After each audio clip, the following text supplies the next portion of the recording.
Everybody to East Dundee special board meeting, dated Monday, August 23rd, 2021. Catherine, you take the roll. Trustee Mahoney.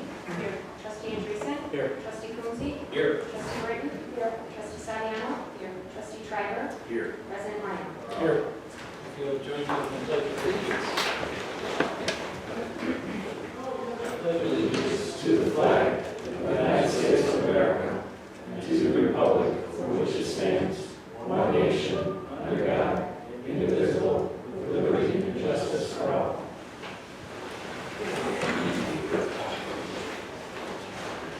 For our agenda, is public comments on agenda items only. Is there anybody in the audience who'd like to address the board on an agenda item?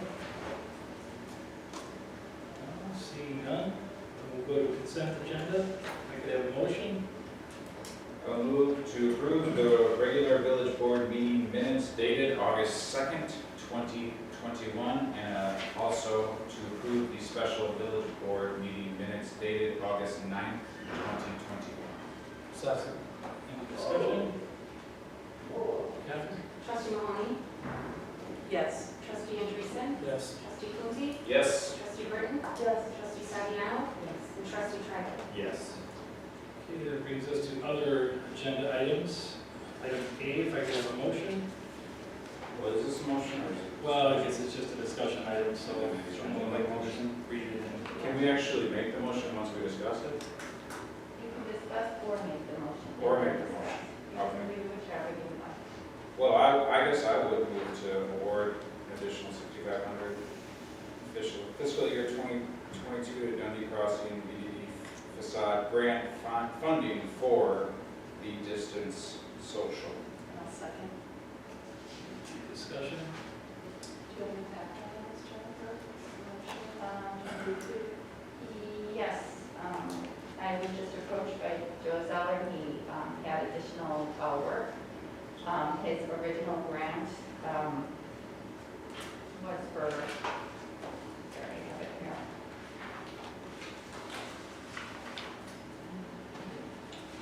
It's for $5,200. So the additional $6,500 is well within the $25,000 limit. And it's just additional windows and millwork. That's all. That's match, correct? That is a match, yes. Did Joe get two, or was that someone? Yes, he did get one for his other building. his One other for building as well. 322, and then this I'm asking for 314. Yeah. Oh, great. So those combined plus this, does that still fall underneath that? It does. Yes. And then, was there going to be another request for the dumpsters and over here? No, I'm getting confused, never mind. That's somebody Yeah, else. it's different. Yeah, that's Lowell, but yeah, Yes. that's a different discussion. Okay, Yeah. sorry. Different owner. Yeah. I would just add that, looking at the estimates that he attached to his request, that a substantial portion of this money was actually spent with East Dundee business. Mhm. Yeah. Anything? Joe, what are you, you're not operating out of the Zeller building, are you? Out of Zeller Marketing, Yeah. I am. My You employees are. are, but yeah, it's the worldwide headquarters now, so. Are you planning on bringing them back?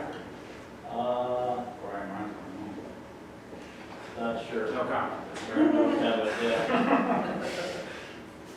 All right. So Joe, what's the timeline on the space there? Hoping November. Oh, cool. November you gonna start, November you gonna open? Oh, it started. I'm hoping I've got my liquor license. I'm just trying to get it built out as fast as I can. All right. Anything else? I'm good. Catherine? Trustee Mahoney. Yes. Trustee Andreessen. Yes. Trustee Coonsey. Yes. Trustee Britton. Yes. Trustee Saviano. Yes. And Trustee Triber. Yes. Thank you. All right, that brings us to item B, if I could have a motion. I make a motion to approve a resolution awarding a bid to Seven Brothers Painting, Inc. in the amount of $66,600 $666,950 for the Route 25 water tower repainting and rehabilitation project. Second. Discussion. I feel like I saw a note in here that this amount was for the exterior of the water tower, but, and then in the quote, it did look like it was the entire interior and exterior, is that correct? That's correct. So it's the exterior, the dry interior, and also the wet interior. Yeah. And that's painting and rehabilitation, which would be some minor rehabilitation. Cool. Phil, I mean, have you met with Seven Brothers, and have you done any background on them as a company? I spent a good part of today talking with the contractor, who's happened to be here. Vlad Wishai is here this evening representing Seven Brothers. He's about one of the brothers.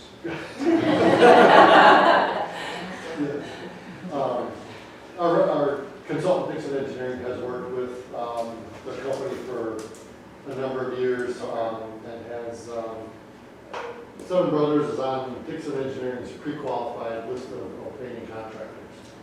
And to be on that list, you meet a number of criteria, which involves or includes working with them directly and producing a product that's satisfactory to their clients. And so they, in addition to working with them previously, they also vetted them again for our project. And so I had a number of conversations throughout the day today with Vlad. So.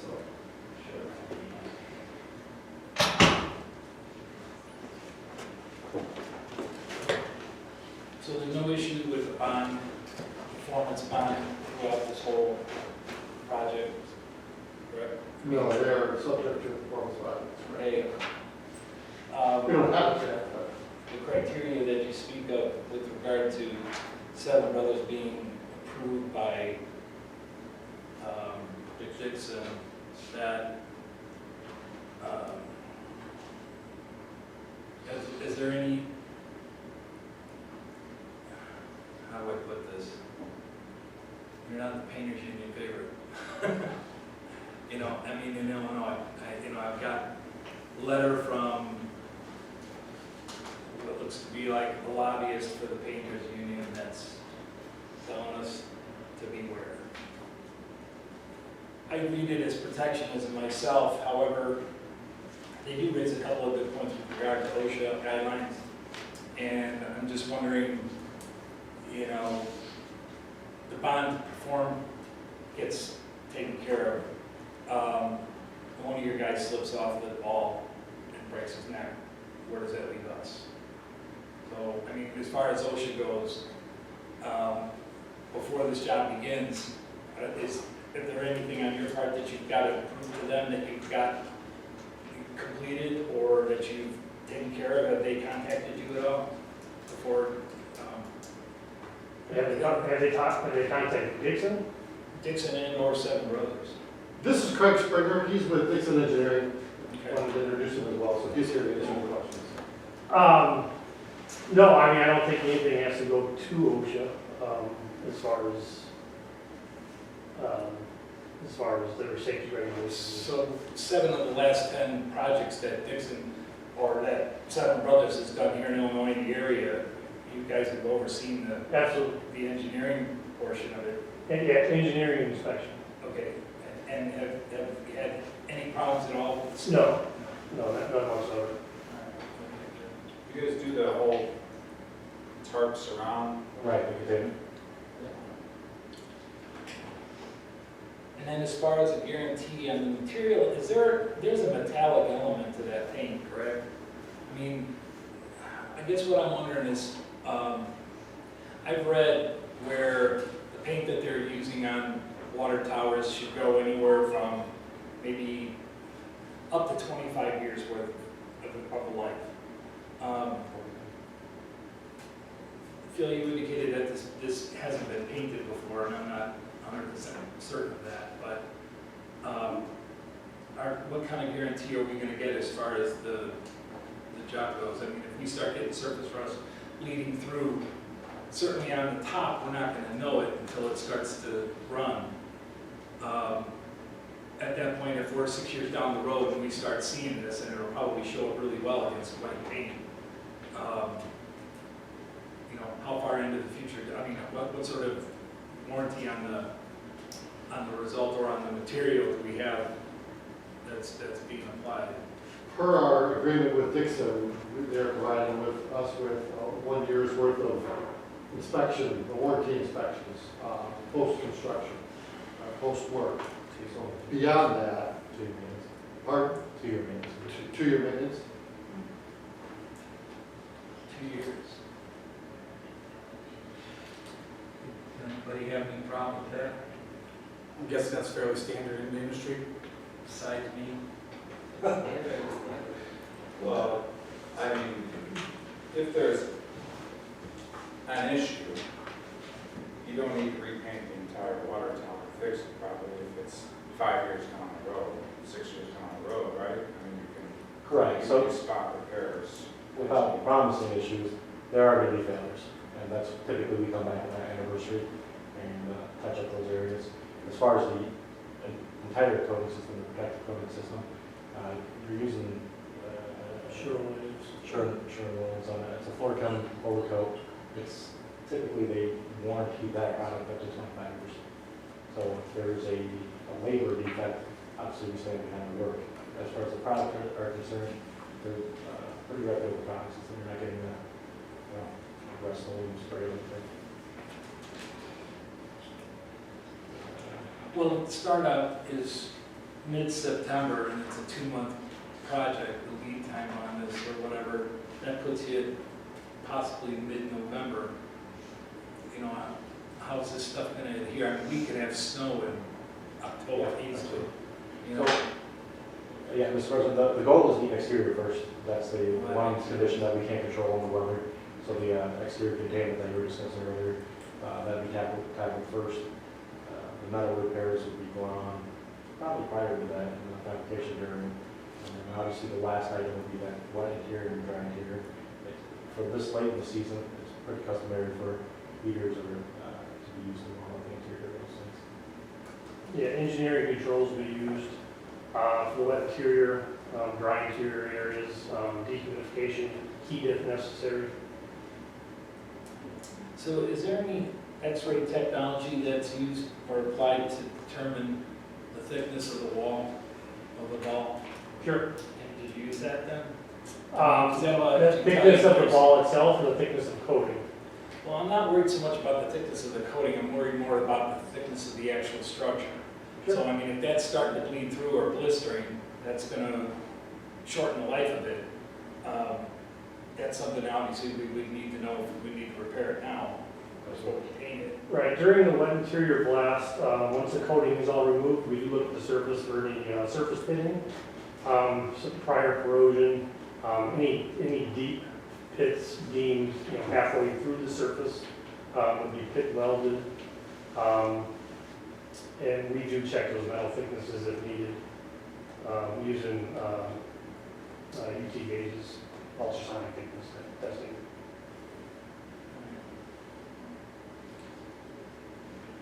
Sounds like you released. It seems like there's a lot of mechanical work in here for painter. Is that typical? There are, Water tower? you've got some mixing systems, you've got some OSHA upgrades that we were discussing earlier. There's quite a bit. We do have a welding team on board, and they're certified as well. So It's very used to that. right.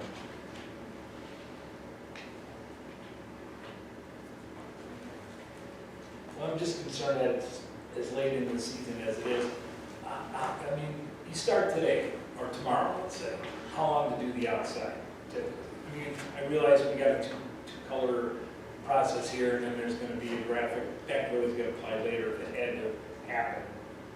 But typically, and that's not the biggest tower I've ever seen either, but how long would it normally take to do a tower this size, just the exterior? I mean, I'm just worried about weather, and so I'm not opposed to Sure. waiting until next spring to do this. Containment setup, 7 to 10 days actually blasting, painting all coats, 2 weeks, winter set of blast. Is this roller applied or sprayed? Roller plow. Spray, the prime coat will be sprayed under containment. It's a high dry fall, so once it gets to the ground, it's basically dry. But all exterior coats, other than the prime, will be rolled. Is it just one coat of roll? It's 3 coats. 2 coats is a 4 coat. So, and then there's a curtain, of course, too, that gets applied Yeah. for overspray.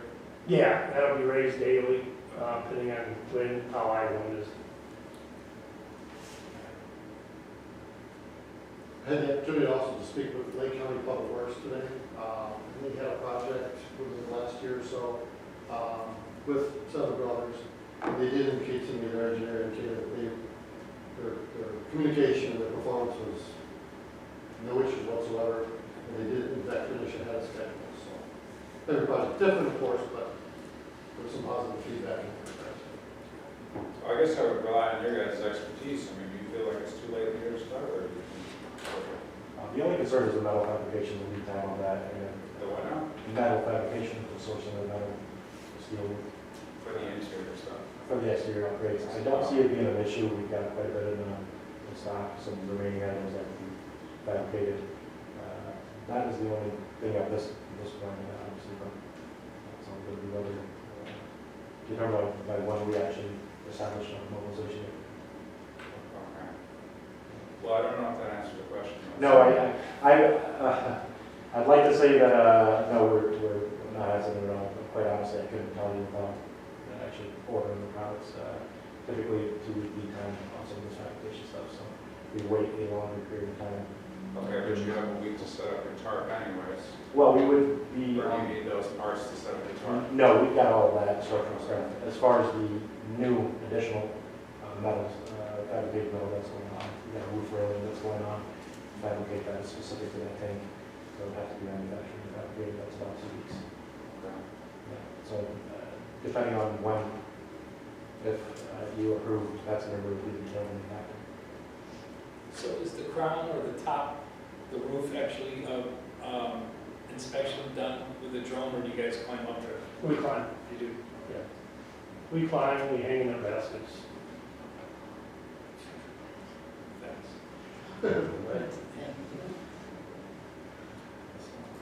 Call a question? Anybody else? Okay. Well, if you think weather isn't going to be an issue, it shouldn't be. If there's time still in the season, you guys don't know better than we, so. It's going to be weather dependent, unless you could accurately predict the weather 4 months out. I mean, Even in the spring. it could be 70 degrees until December, I mean, Right. or it could be 28 degrees tomorrow. Exactly. Okay, anything else? Kathy? Trustee Mahoney? Yes. Trustee Andreessen? Yes. Trustee Coonsey? Yes. Trustee Britton? Yes. Trustee Saviano? Yes. And Trustee Stryker? Yes. Okay, thank you. Good luck. Thank you. Stay safe. Looking forward to it. Seeing beautiful Mhm. Looking forward to seeing that beautiful water tower. Oh. Soon to be, as we drive down 25.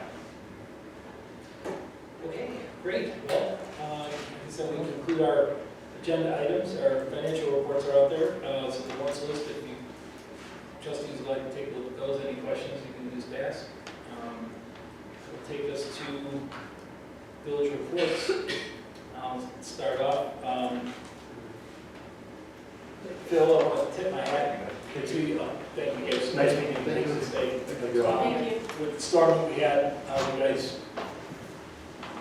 did a bang up job. I'd also like to thank Chris Ellie. He and I went out there and we did a lot of street clearing just ahead of you guys, and the stuff was certainly lighter, but there were a number of really big trees that came down. So, yeah, not a lot of fun, but we did it, we got it done, so I appreciate it. One other item that I have is I have had a couple of people contact me with regard to speed on Water Street and the truck traffic that's been going down there. So I'm wondering, if we are slower the north of us, the north of us in Carpentersville, and then we speed up for some reason. It's 30 miles an hour as opposed to 25. It might be something that I think is worth looking at. I've actually kind of parked myself out there to kind of take a look at that, and there's something to that claim. I'm seeing that the people are moving along pretty well on Water Street, and I don't know if we need to post an officer out there taking time, or if we can look to the idea of actually reducing the speed. It'll take an ordinance to do it, but I don't think that's all that big a deal, but it might be it's certainly worth looking at. The other thing was, I got a call concerning, I've had one other person mention to me who doesn't live nearby, but who's concerned with it, is river cleanup on our side. There's a lot of dead brush, and it just is kind of unsightly. So I don't know if we could talk about, we might be able to get either a general village committee meeting going on that one, or I'm trying to think of what other committee that might fall under. Can't think of one at the moment, but it would probably be general village. It'd be worthwhile to talk about a river cleanup. It is kind of nasty. So if you take a look at the west side, of course, they've got the brickwork and the gazebos and stuff like that. We're certainly not going to be able to match that anytime soon, and we don't even have really the room to accommodate that sort of thing, is my guess. But we can clear out some of the dead brush and larger limbs. So just keep that in mind. We'll work on that. I'll contact the people on the general village committee. Maybe we'll get that one going. And that's it. That's it for me. So we'll run through. Trustee Coon. Phil. Well, first off, great job on the branches. I know I had a large amount of branches myself, so I really appreciate that. The question I had was, do you guys have a crew on Sunday mornings? We staff our water and wastewater treatment plants essentially 7 days a week. So on Saturday, Sunday, and holiday mornings, we have someone, usually one individual, always one individual, who will come in and we perform what we call rounds. And so what they do is they walk through each of the 2 water and wastewater facilities and inspect the facilities, monitor the plants and so on. So yes. That's obviously very important. But the thing I was thinking about is our downtown, because we have our Saturday nights and we have our Friday nights, and there's all sorts of garbage thrown about the village by people walking around downtown in various states of inebriation. And of course, we have our signs out there about our weed issue. I guess my question is, do we have like a routine on Saturday mornings and Sunday mornings of walking the village downtown and cleaning up after our nights? Walking the downtown, no, but what we do during this summer season is we'll empty the garbage cans. So there's, I believe, 4 on the depot, 2 or 3 on the east side of the river. So the downtown garbage cans, the more decorative, the exposed aggregate cans, we will empty those on Saturday and Sunday mornings from the previous night's activities. Yeah. As far as walking around downtown, we typically have not done that now. It's more just if there's trash and garbage piled up to and outside the can, we will remove that weekend basis, Saturdays and Sunday mornings. In addition to rounds. So the person who's in on the rounds, the water, wastewater, will also do that as well. Oh, he's the one taking the trash. Yes. Yeah. All right. And that's usually, that individual is usually in 3 hours, give or take, for those rounds. And then they'll also water the baskets downtown as well. Okay. Well, I don't know, what do we think about that? I mean, should we be? I mean, this is our downtown, and especially on a, Friday night going into Saturday, we're gonna have a lot of people come back on Saturday and they're gonna see what the downtown looks like. And there is a lot of trash and things like that laying around. It's not a great, it's not a great sight. So I don't know, do we have a thought on Monday morning, trash trucks? we do a walk through the entire. On Monday morning? On Monday mornings, but, so yeah, so Saturday, Sunday is just emptying the garbage cans, and then if there's a holiday, same thing, but then the first day back from a weekend, or a holiday weekend, which would be Monday, or sometimes in this case, it's Tuesday, we will walk the entire downtown, really, pretty much essentially 72 all the way up here to Remington, and pick up bottles and cups and whatever debris we will find. Scattered throughout the downtown area. What's that? Which at a minimum, that should be that. Right, yeah, no, absolutely. Okay.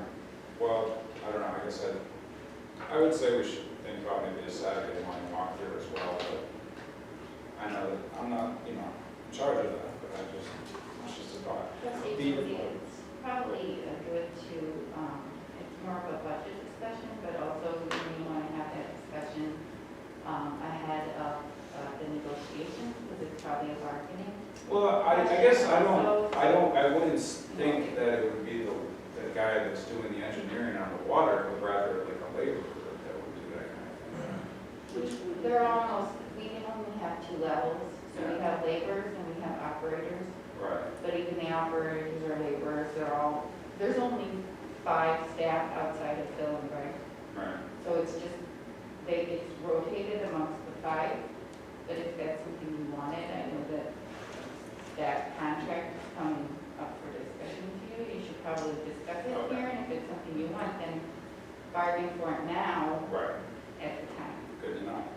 The other thing is, speaking of the river, the Friends of the Fox River runs an annual cleanup event for people to kind of clean up their portion of the river.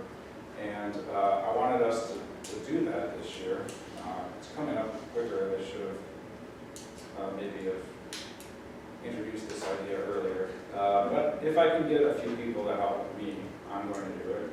But talking to the people at the Fox River, Friends of the Fox River, they said usually there's, there's some village involvement in picking up the trash bags after we fill them up. And also, they said that if there's an organization that organizes it, they usually provide their own certificate of insurance. And if I was to do that, I guess I would look to see if we could do that. Tom Megan used to go one place that for a number of years he was that. Okay. So, is that possible? About the insurance part, are you recalling, Phil, the insurance part of that? Friends of the Fox, aren't they a non-profit? They are. Yeah. They are. So they're just Gary Swick? Yes. Just looking exactly. for, he can't provide coverage, so he would like us to cover, is that? No, he said he could, Oh. but he would rather we. He would rather not. He would rather the Okay. village host the Well- event under the village's insurance. Yeah. Is that a large cost for us? I don't know. It is no cost. No cost. I mean, if they're volunteers, they're covered Yeah. by the village if it's out of limits. Okay. I think we just need to make sure it's safe for property. So, also, do we have, what kind of equipment do we have for trash pickup? Do we have the little trash bikes? We have the little Grabbers. little grabbers, Do yes. we use those? How many do we have? Let's say, we probably have 3 or 4. Say 4 at best. Yes. Yeah. We can always get more, they're very inexpensive. What grabbers? Gloves. Yeah. Yeah, there's grade yourselves and they're wherever. Again, there's good. I've got Hayden's. Yeah, okay.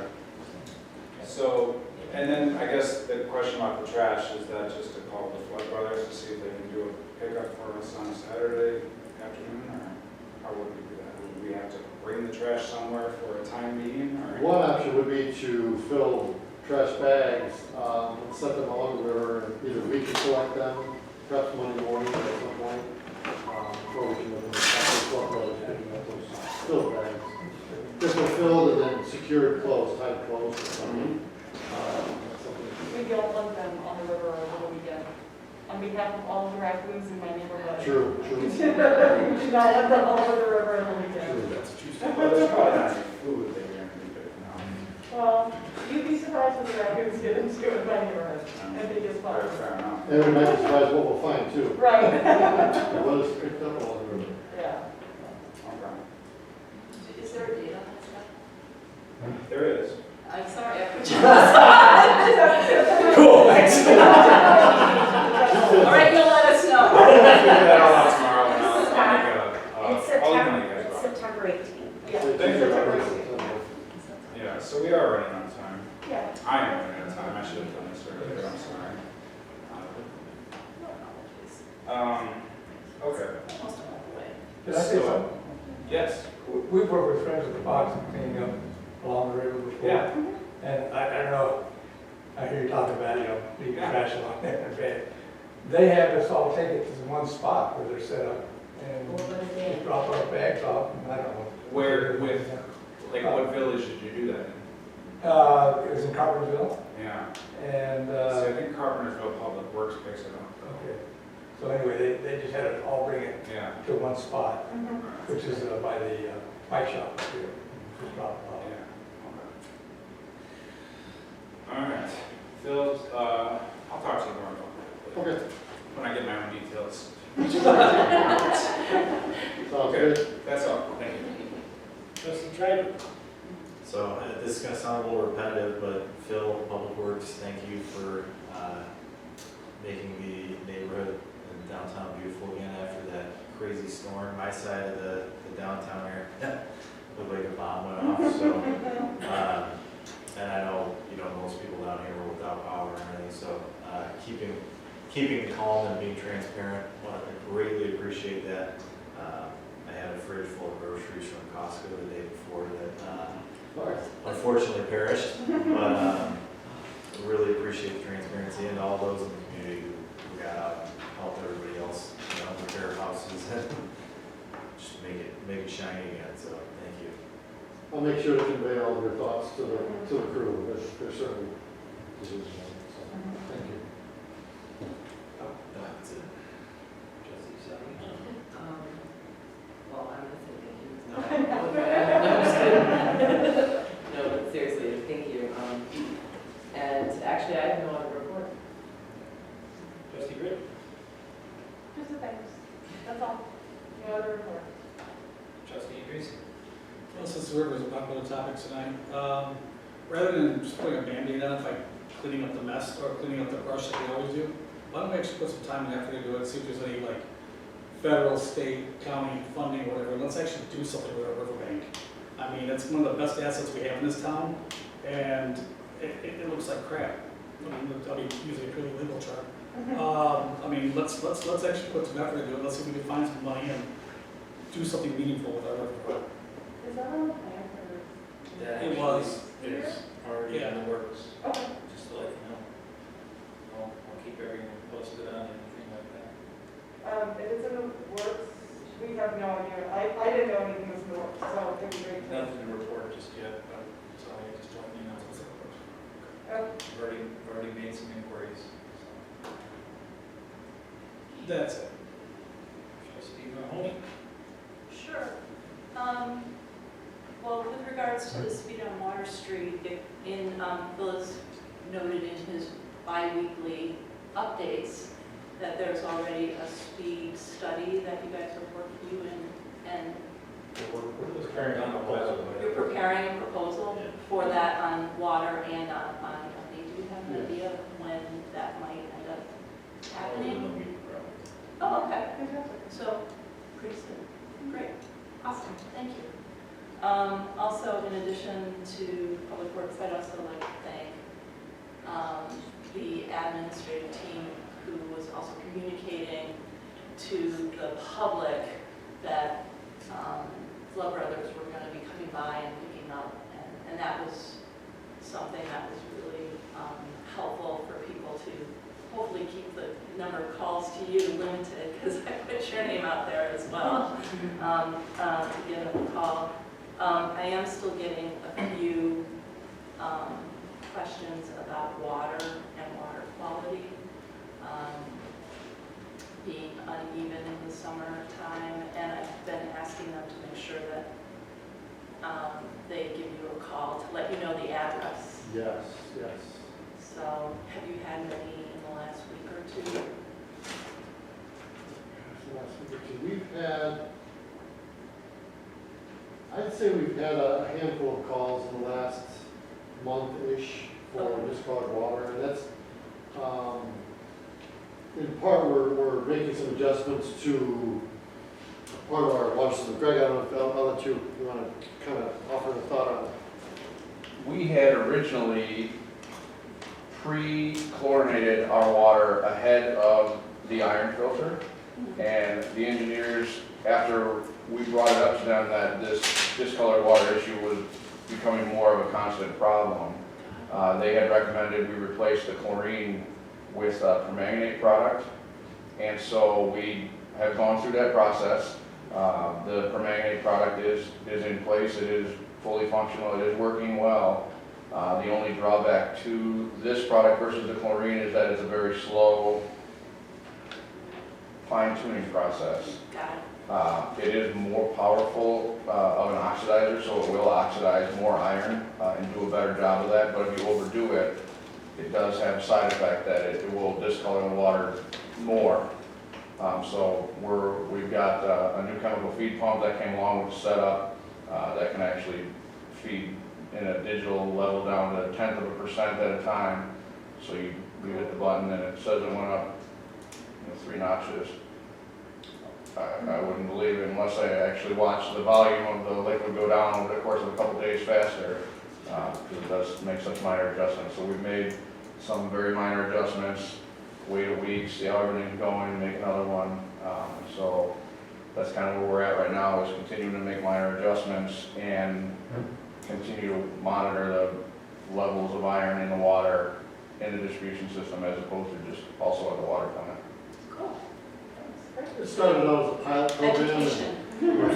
It started out as a pilot program, and now it's phasing into, we've received a full permit from the IEPA on its permitting treatment. So the problem isn't sediment? No.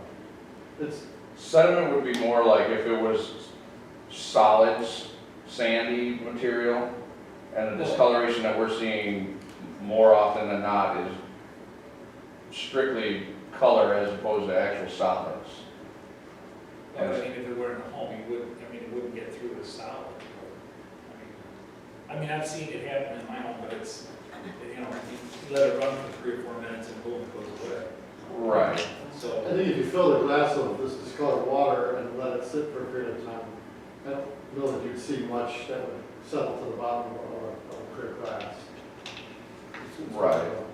Like our raw water that is unfiltered, you would definitely see that. But yeah, the discoloration that we're seeing is an iron discoloration. We did test for it at the plant, and it's fairly, almost not detectable.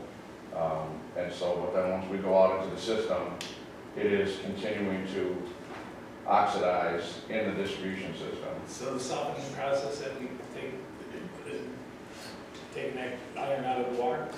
Or The softening process takes a little bit of iron out, but more of the iron exchange is for the hardness portion, the calcium removal, as opposed to the iron. And so it will take out some, but the raw water has considerable amount of iron. And so that's what the pre-filter ahead of the ion exchange units is for. And that's the portion that's, without the pre-oxidized, is not working as well as originally we hoped. But this pre-oxidizing process ahead of the filter is not some wild thing that we're trying. It's a process that is in place at plenty of other plants, and we have just made a switch from one product to another. But we believe it is moving in a positive direction. Like I said, at the plant, we are seeing very, very minimal levels of iron. As far as getting it down to an actual zero level out in the distribution system is where we're at right now.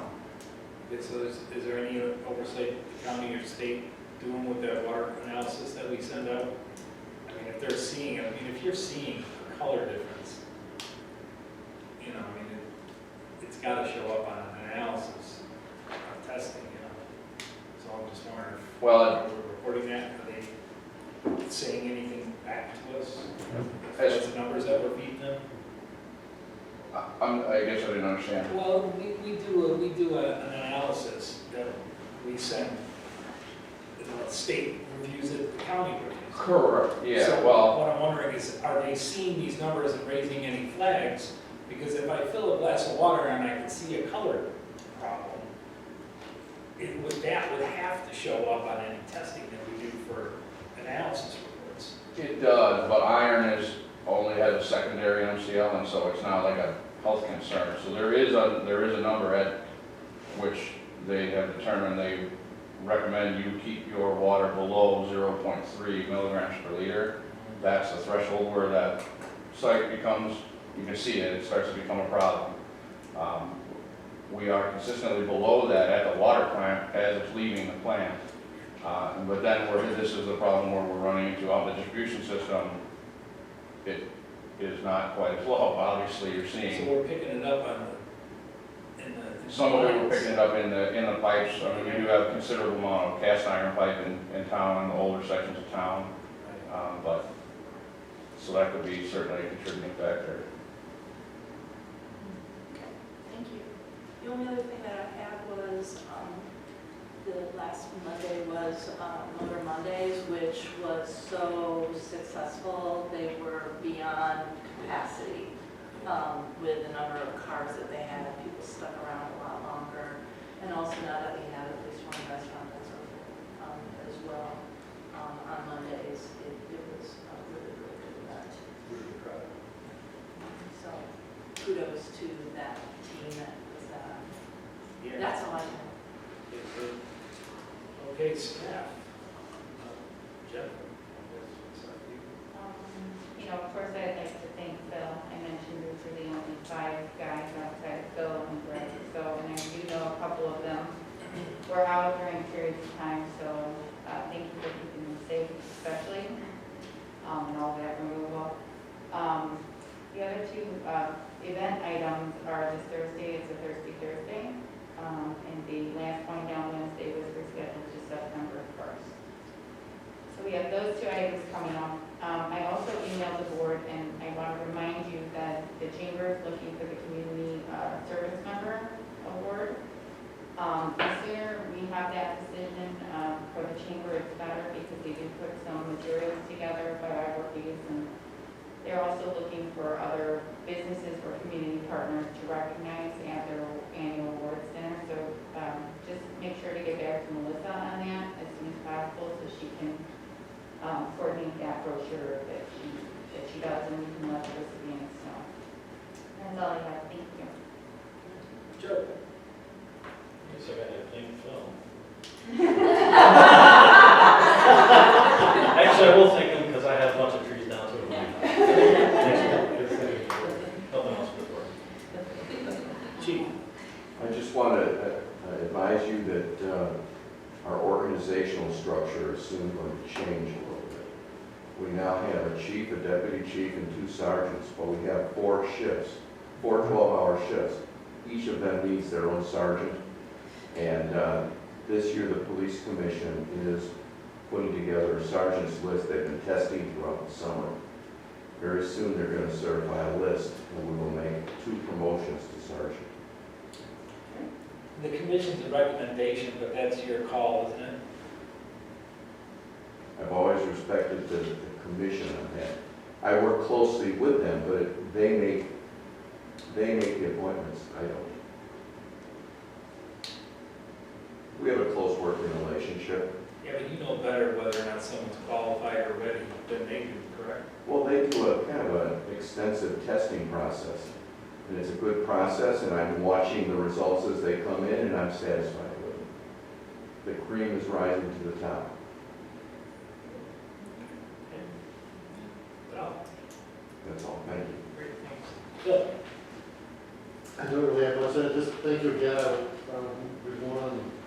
I'm excited to share your thoughts with the Public Works crew over the last couple of weeks. Just, I'll add some thoughts in the upcoming bi-weekly, but a couple of things we did do to help get us through the storm event cleanup was we rented a brush chipper for a couple of days, so we had 2 out there, and we also rented it's a Bobcat attachment to grapple, and maybe something that we may look at, we've seen going forward. It was hugely helpful in last week's cleanup, so running 2 chippers would not have gotten us through the event as quickly as we were able to, so certainly a piece of equipment, attachment, if you will be important for us going forward, so.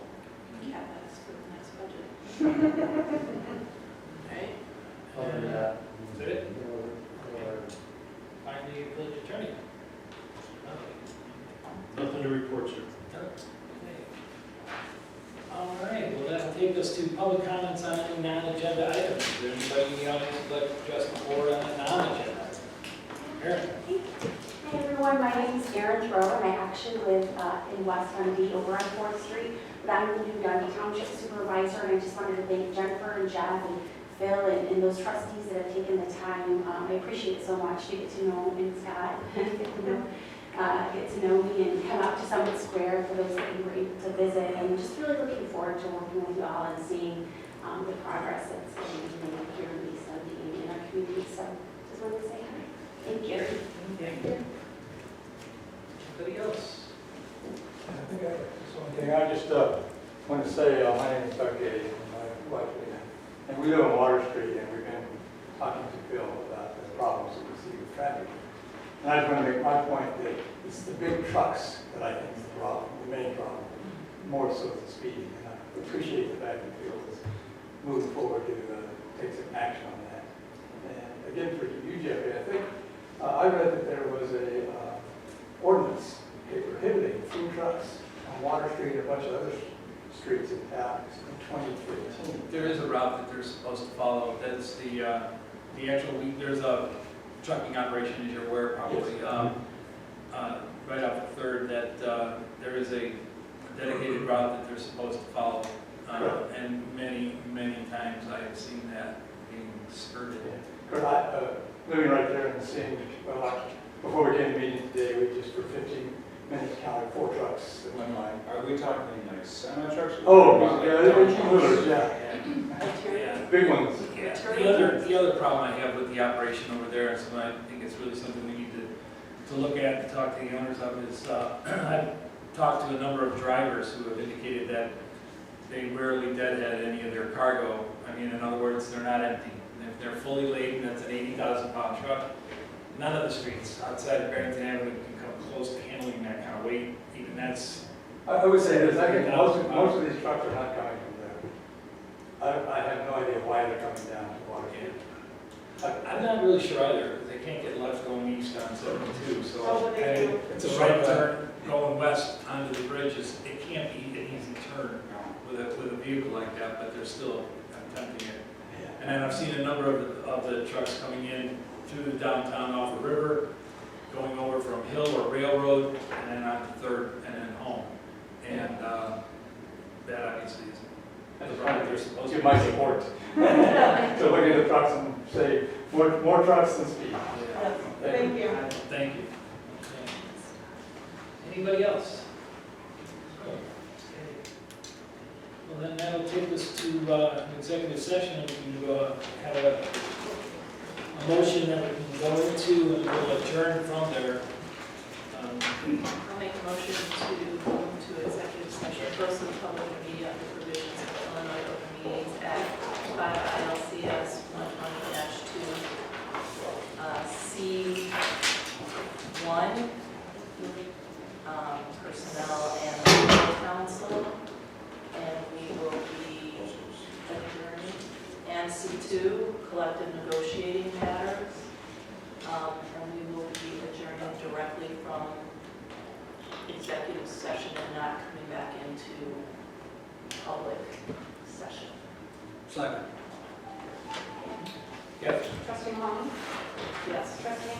Yes. Trustee Coonsey? Yes. Trustee Gray? Yes. Trustee Saviano? Yes. Trustee Tyler? Yes. President Klein?